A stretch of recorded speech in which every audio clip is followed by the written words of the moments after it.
Hello, I am Bernie Hayes. Today's guest is Dr. Aline Phillips of Harris-Stowe State University, and we'll be talking about education, among other things, today on The Bernie Hayes Show.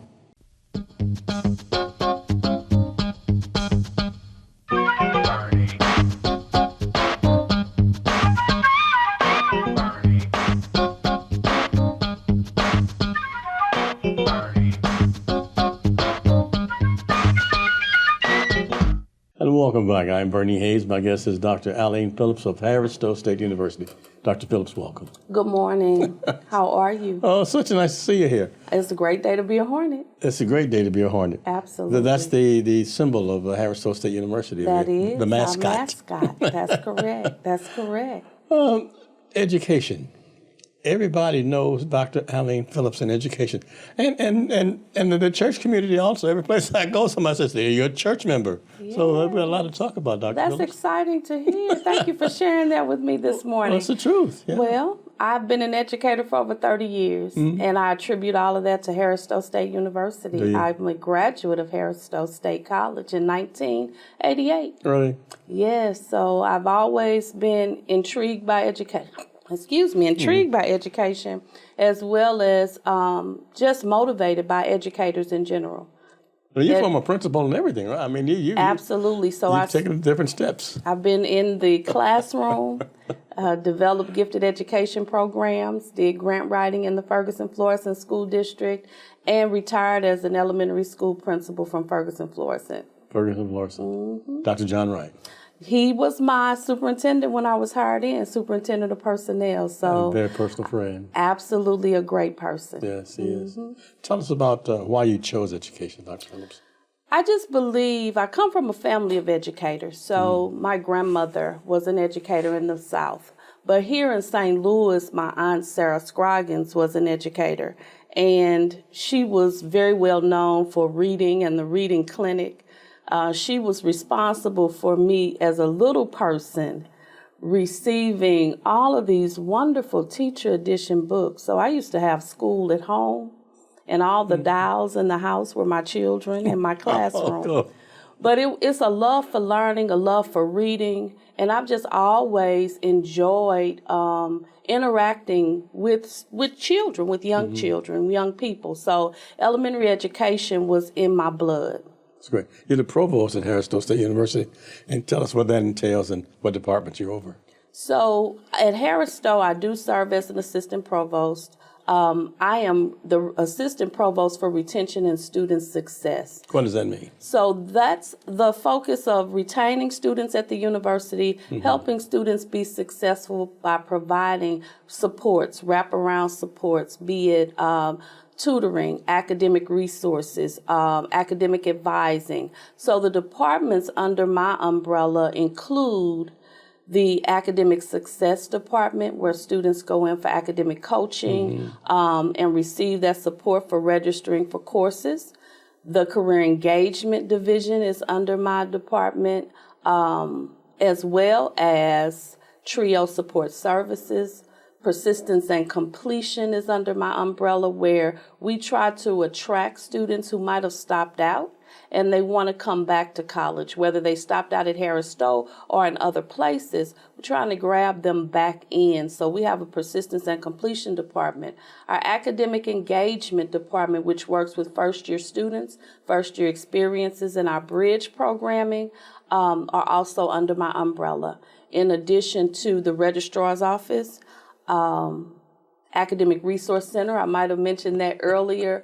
We do provide that layer of support to help students be successful. So we engage and interact with students on a daily basis in the work that they do on campus, providing them with support and resources to be successful students. So I hope I didn't miss any departments, but ironically, the Jazz Institute happens to be under my umbrella also. It certainly does. So, but I do believe that the connection is, how do we get those programs to work together and to outreach into the community to provide that layer of support to others to learn about higher ed at whatever level we can provide that introduction to them.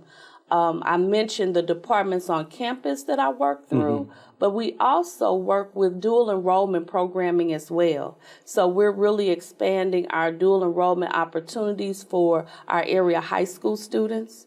And we do provide a programming where we bring cohorts of students to the university during the spring semester, and they actually take college level courses to prepare them and to move on to college, whether it's Harris-Stowe or another college of their choosing. Of course, we want to promote Harris-Stowe, but we also want students to go on to post-secondary experiences, whether it's at Harris-Stowe or at another location. How do you manage your time? It's interesting. How do we manage the time with the different departments? They all intertwine. So it's a good thing that they work together, but it's also being able to be an educator that can see how pieces fit together. And I would say that that's just a gift that I would say that I've been granted. Being able to look at the big picture and see how we can connect programming to help students to be well-rounded and provide that exposure. So I enjoy program planning. So that's one of the reasons why I'm excited about the work at Harris-Stowe. My president, Dr. LaTanya Collins-Smith, always says I fail retirement. And I look at it from the vantage point I've been called to this purpose.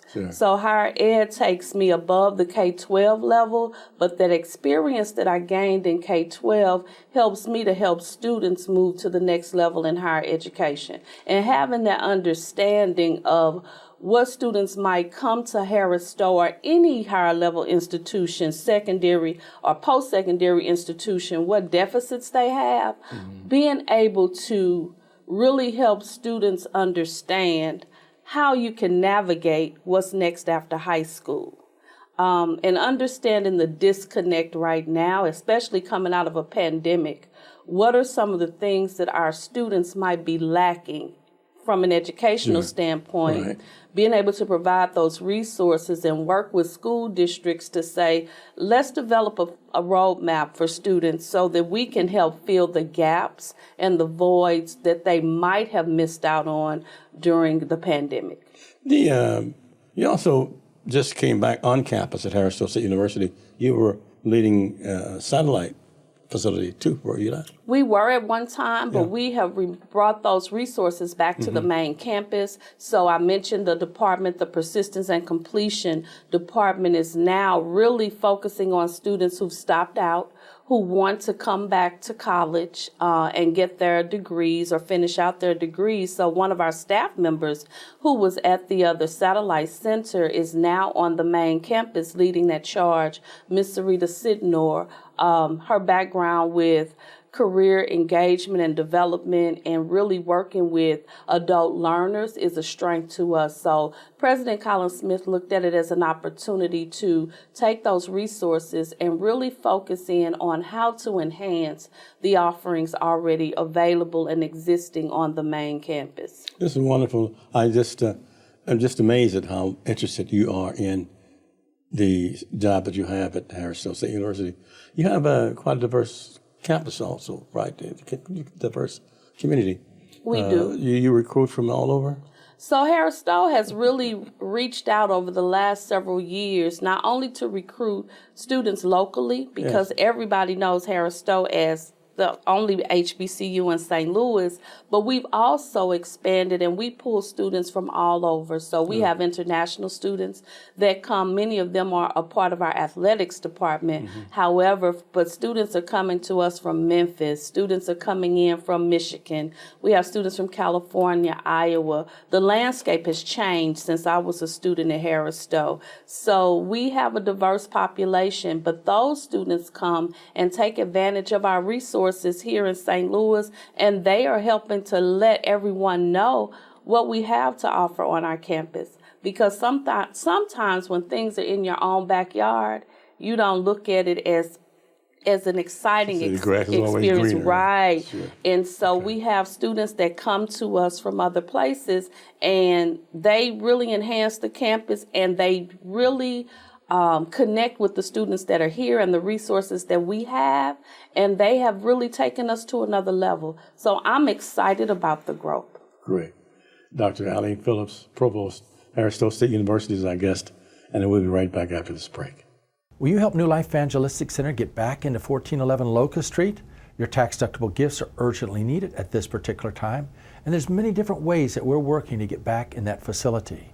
One of the ways is to continue to inform the community through the Bernie Hayes Show and other programs. And if you haven't supported the Bernie Hayes Show and the work of New Life Evangelistic Center, please do it now. It's urgently needed. Your gifts are deeply appreciated. So many homeless people are waiting to get back into 1411 Locust, and so many others need the direct help that New Life is trying to provide at this time, but is facing some real financial needs, and that's why your gift is very, very important. And to express our thankfulness for all of you that are sharing your gifts, we want to send you this special Bernie Hayes cup. It's my wife's favorite drinking cup. She loves to drink out of this cup, and this is actually the only coffee cup she wants to use is the Bernie Hayes cup.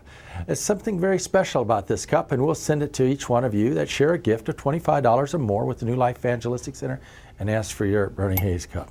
It's P.O. Box 473, St. Louis, Missouri, that's 63166. Your gift will not only help us get back into the 1411 Locust building, but will help our first responders that are on the streets, the first responders that we have out there day after day, night after night. It will help keep our women and children in our safe houses, continue to keep our training programs open, our worldwide mission work, whether it's in India, Haiti, Africa, so many different things the New Life Evangelistic Center is doing.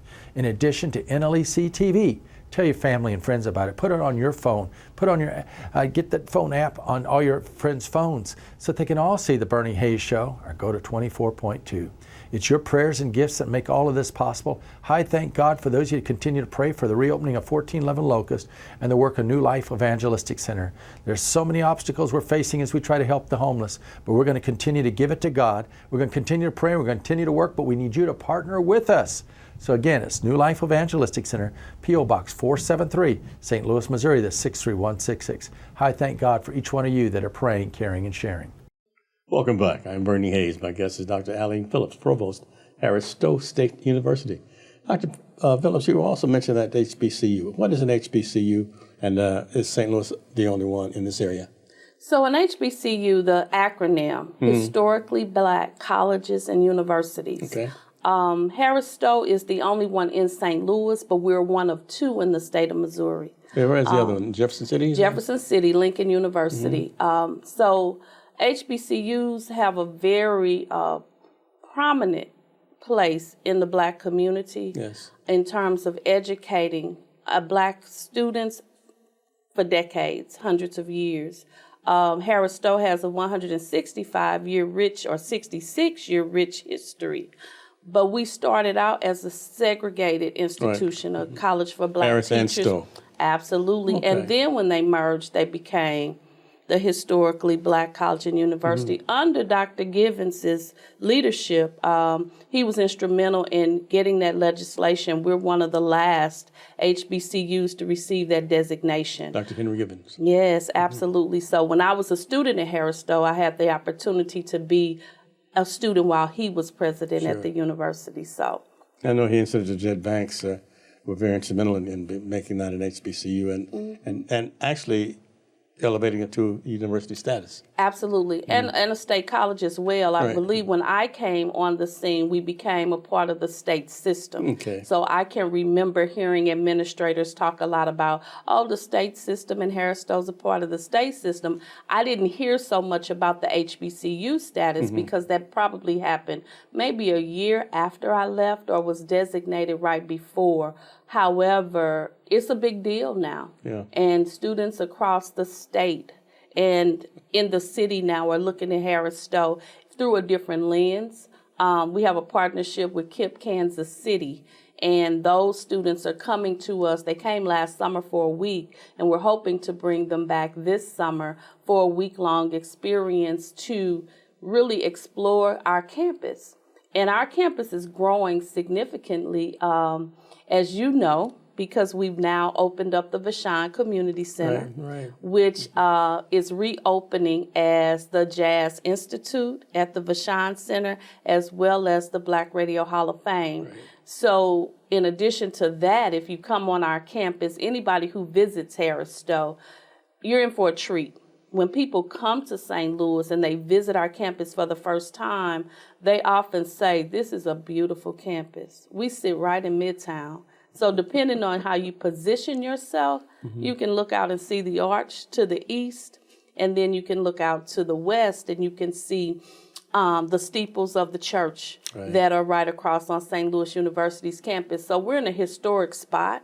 The Mill Creek area, and that's getting a lot of exposure. I was going to ask about that. Right. We're down the street from the St. Louis City soccer stadium, and everybody, I mean, the exposure around the area that we sit in is rich.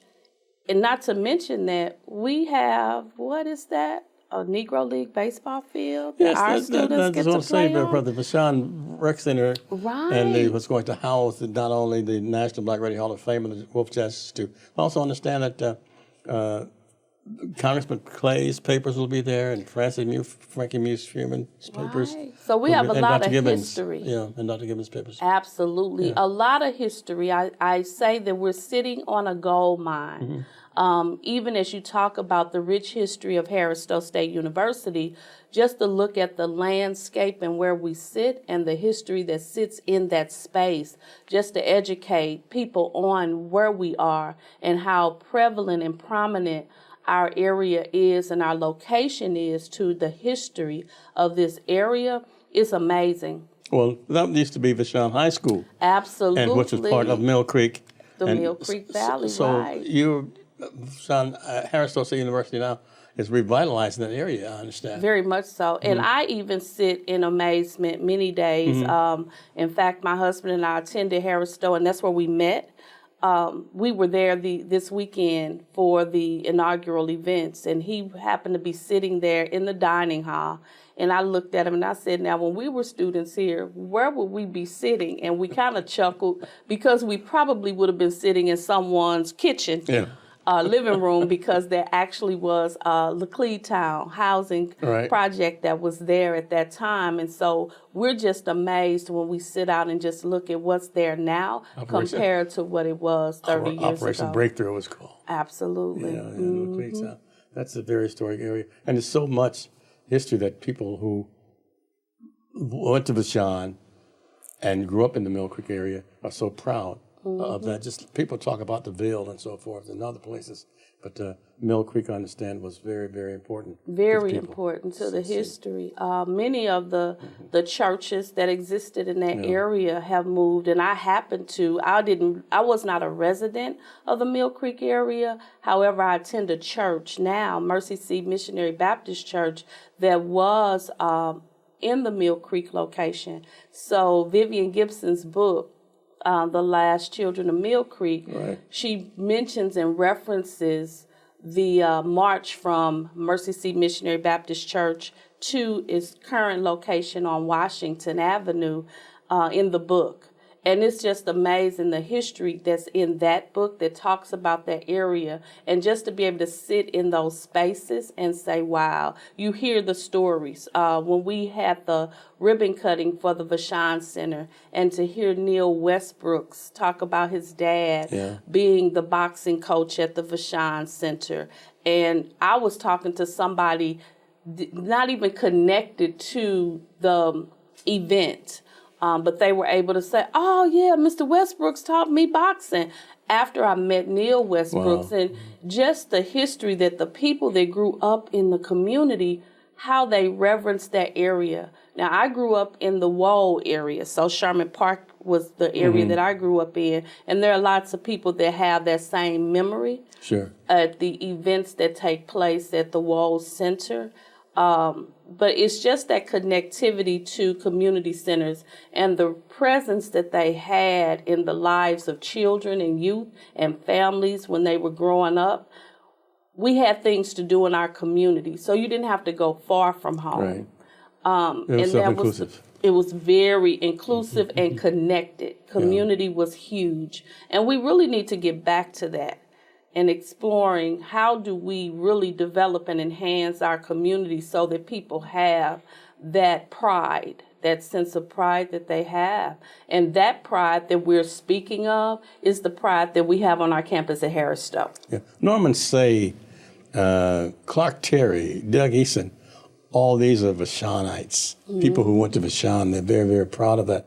And I also found out that Norman Say's uncle, James Cool Papa Bell, was in the Negro Leagues, and those Negro Leagues played ball there at the Vashon Center. That's correct. That's unbelievable. I mean, so much history. They talk about Sumner, they talk about other schools, but Vashon has a rich history also, and I understand that there's a Vashon Museum over on St. Louis Avenue. Okay. Yeah, and I'll be talking more plus about that. But you mentioned one thing, and we don't have much time left in this segment, but your church, Mercy Seat. Yes. Everybody I see knows Dr. Phillips and then Mercy Seat. I'm going to just hold that off to the next segment. Okay. But they says you're a very spiritual person. I want to come back and talk about that with you. Okay. Okay.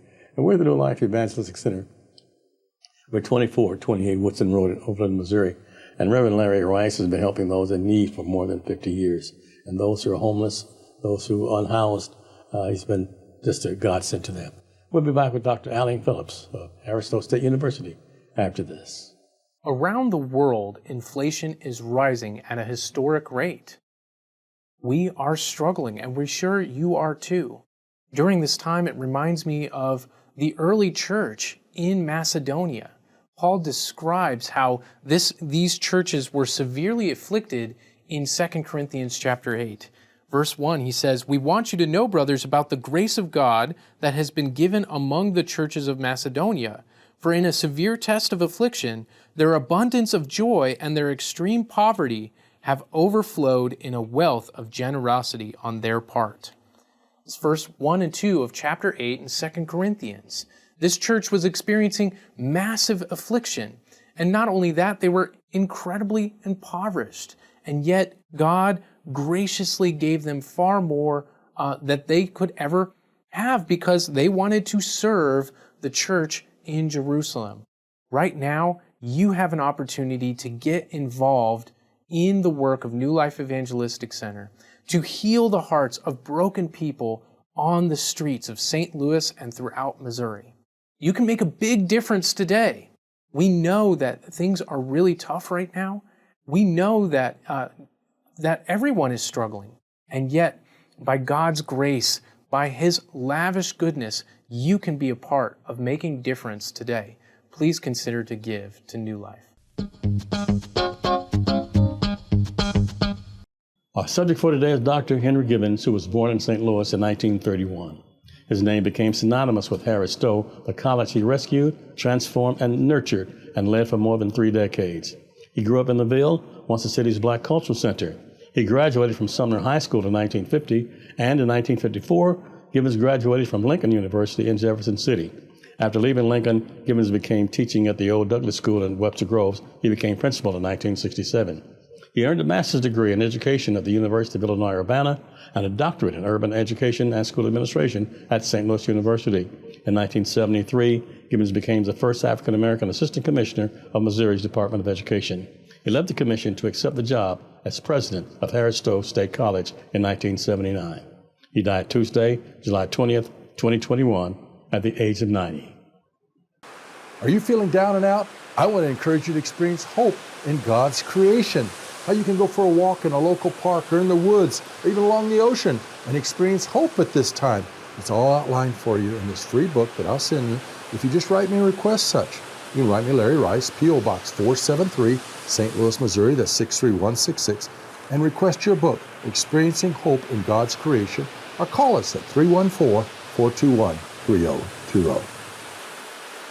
Welcome back. Dr. Aline Phillips, Provost, Harris-Stowe State University is my guest. Dr. Phillips, before the break, I was mentioning that everybody I see, nearly everyone says they go to church with you. Tell us about Mercy Seat and your involvement in your religion and in your faith. Well, I was baptized at Christ Pilgrim Rest. Okay. And I grew up in understanding and knowing church because of my mother. Mm-hmm. My grandmother and her husband, he was a minister of a church, and my mom was very much in tune with making sure that we knew about God and that we had a relationship and knew the importance. as a young adult, I did join Mercy Seat Missionary Baptist Church. Reverend James Brown was my pastor at the time. So my family, my children, my husband and I, we all developed that as our roots at Mercy Seat. You haven't called your husband's name. My husband is Vincent Phillips, the senior. I have a son, Vincent Jr., and a daughter, Sade. Okay. And 2 grandchildren also. All right. So we brought our family up in Mercy Seat.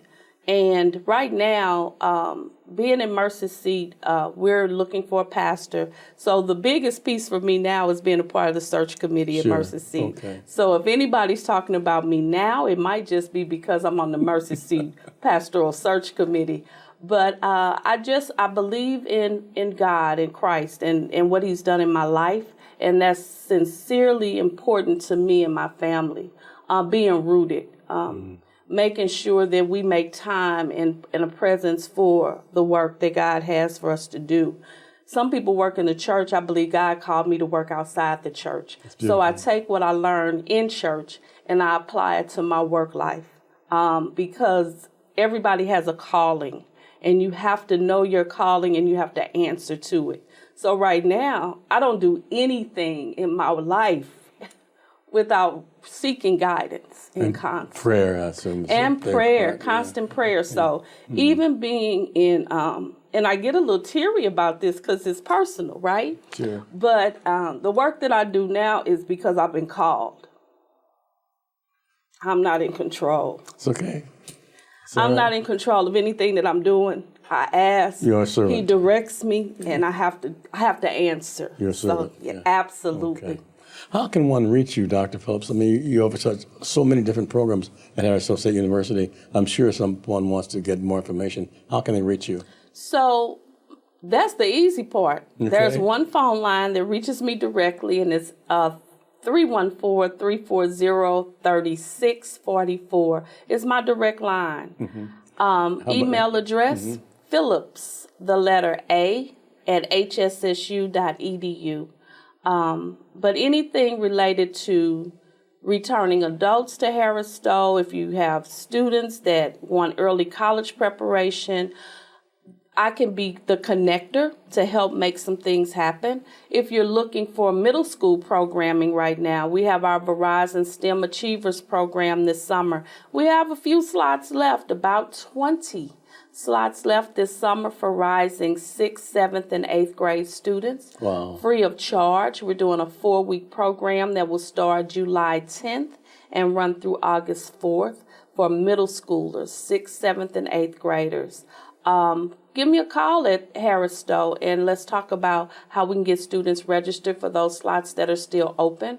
High schoolers that are looking to apply to Harris-Stowe and need a jump start, our bridge program will begin this summer as well. Free of charge, I might add. 6 weeks, 7 credit hours. 340-3644 and Phillips A at hssu.edu. Absolutely. Wow. Anything you want to say in parting that I didn't get to? Just thank you for the opportunity to always put Harris-Stowe at the forefront and as well as education. To those of you that are in the listening audience, know that Harris-Stowe has a place for you, be it our community programming or taking courses at the university. We also have certificate programs out of our business school, and we're developing even more. We're known for education, but Harris-Stowe is more than a teacher's college now. Dr. Phillips, I can't tell you how much I appreciate you being here today. Okay, You're such a world of knowledge and such dedication. And I just want to say thank you. And I'm so proud and pleased to be associated with you. Thank you so much for your time. Thank you, and each and every one of you for being here today and supporting of New Life Evangelistic Center and the Bernie Hayes Show. Have a great day. Take care of yourself. And please take care of others. See you next time.